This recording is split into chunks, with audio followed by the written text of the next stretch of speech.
നിലമ്പൂരിന്റെ രാഷ്ട്രീയ ചരിത്രം എടുത്താൽ നമ്മൾ മറക്കരുതാത്ത ഒരു പേരുണ്ട്. അത് സി ഹരിദാസിൻ്റെതാണ്. അവിടെ മത്സരിച്ച് ജയിച്ച് പിന്നീട് ആര്യാടൻ മുഹമ്മദിന് വേണ്ടി ആ സീറ്റ് വിട്ടുകൊടുത്ത് പിന്നീട് ഒരിക്കലും അവിടെ നിന്നും ജയിച്ച് ജീവിതത്തിൽ ഒരിക്കലും പിന്നീട് ഒരു MLA ആകാൻ കഴിയാതെ പോയ സി ഹരിദാസ് എന്ന് പറയുന്ന ഒരു മനുഷ്യന്റെ കഥ. ആ കഥ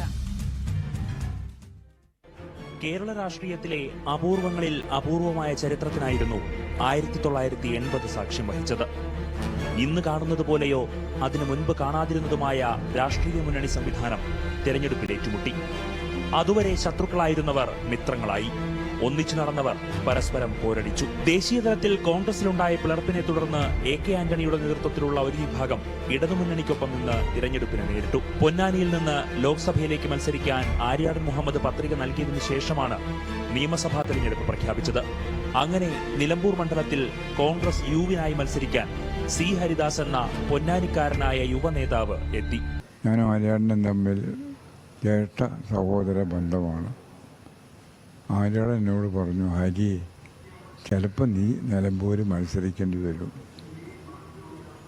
എനിക്ക് പറ്റില്ല പറഞ്ഞു ഞാൻ.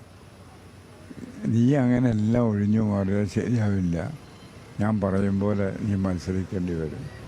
അന്ന് പ്രായം 45 വർഷങ്ങൾക്ക് മുമ്പാണ്, ഓടി നടക്കുന്ന പ്രായം. അപ്പോൾ ഈ ചെറുപ്പക്കാരൊക്കെ അന്ന് ചാലിയാർ പഞ്ചായത്തൊക്കെ ഈ ഭാഗമാണ്. അന്ന് റോഡൊന്നും പാലൊന്നും വന്നിട്ടില്ല. വളരെ കുറച്ച് ദിവസം കൊണ്ട് തന്നെ ഞാൻ ജയിച്ചു.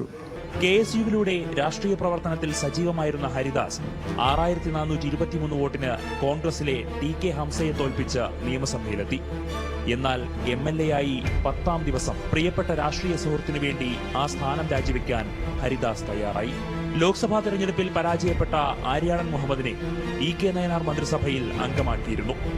മന്ത്രിയായി തുടരാൻ ആര്യാടന് MLA ആകണം. അതിനുവേണ്ടിയായിരുന്നു തന്റെ മണ്ഡലം ഹരിദാസ് ആര്യാടൻ മുഹമ്മദിനായി ഒഴിഞ്ഞു നൽകിയത്. ഹരിദാസിന്റെ ത്യാഗത്തിന്റെ കരുത്തിൽ ആര്യാടൻ നിലമ്പൂരിൽ നിന്ന് വിജയിച്ചു കയറി മന്ത്രിക്കുപ്പായം ഉറപ്പിച്ചു നിർത്തി. സി ഹരിദാസ് ആകട്ടെ പിന്നീട് ഒരിക്കലും MLA ആയതുമില്ല. പാർട്ടി പിന്നീട് ഹരിദാസിനെ രാജ്യസഭാംഗമാക്കി ആ കടം വീട്ടി. എങ്കിലും അന്നത്തെ ആ രാഷ്ട്രീയ നീക്കം നിലമ്പൂരിന്റെ ചരിത്രവുമായി ചേർന്നു നിൽക്കുന്നു.